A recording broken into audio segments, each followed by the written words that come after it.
Thank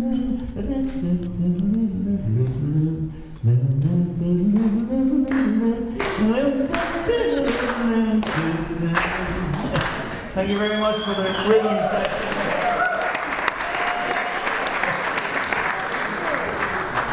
Well, I guess what happened, of course, a lot of the people who emigrated from here during those years were incredibly poor, so they wouldn't have had musical instruments. They brought the tunes with them, and they mixed those tunes with the people they met down along the Appalachian Mountains. And the contribution they had made seems to have been mainly instrumental, as I say, mainly tunes that came from this part of the world. And of course, since then, the tunes influenced in the first place old-time country music in the States. A little later on, it developed into bluegrass music in the early 1900s, morphed into American country music and so on. And of course, since then, the music has come back and forth in several directions, and carried by so many great Irish musicians that just made a phenomenal impact on world music. Here in Ireland, we're very proud of their contribution, both to the traditional music and the contribution they've made to bluegrass and country music. We're equally proud of our many master players of instruments. And here tonight, give you a real taste of what I'm talking about, is a true master of his craft. So would you please put your hands together and welcome the wonderful Frankie Gavin and Didon.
Niall was talking about some of the songs and the tunes that went over to America and stayed there, and then there were some that were brought home as well. And Frankie, many years ago, travelled to the United States and in search of tunes and songs from the 1920s from musicians that emigrated to America and never came home to see their loved ones ever again. But yet they went over and they played and they brought their music with them, and many happy songs and many happy tunes.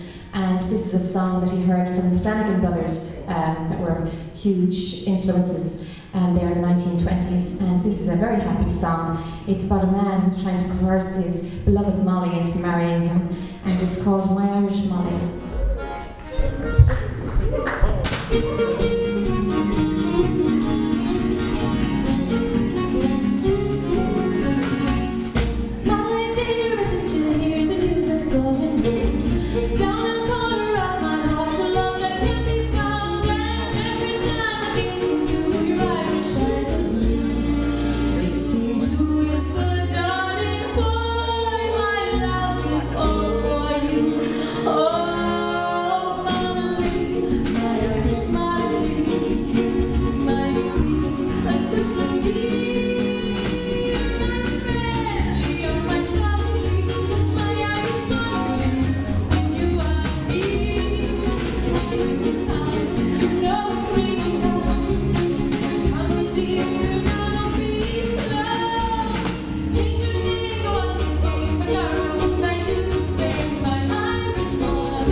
Wonderful stuff there. We'll have a little more from Michelle and the boys in just a few moments. I want to introduce a personal story to you, because as a writer, as a composer and a songwriter, it was one of my ambitions to compose a tune or a song that might go on to make me rich and famous.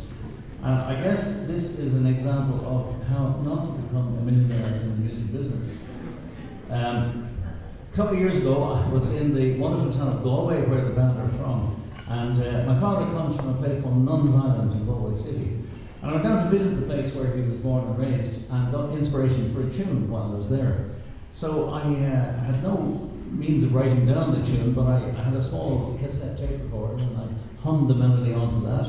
Couldn't wait to get home and transfer it onto the guitar, and eventually got into a recording studio and recorded it along with a bunch of other tunes. and I would describe them as Irish traditional in style, rhythmic tunes.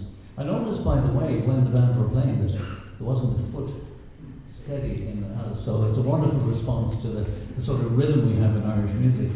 Anyhow, I got the tune together and recorded it with a few others, and my publisher, being an enthusiastic man, sent the tunes to a company called Rockstar, based in Silicon Valley. I'm sure some of you know you know where I'm going with this.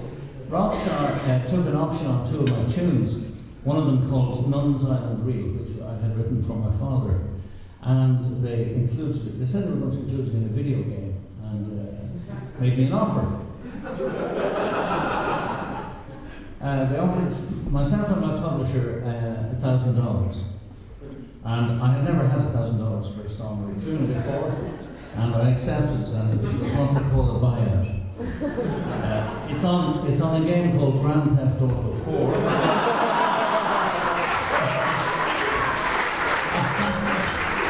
And it currently sold 17 million copies. How not to become a millionaire in the music business. I'm going to hand you back to Frankie Gaffney here and Ted Dolan for I'm going into the back room to compose some more.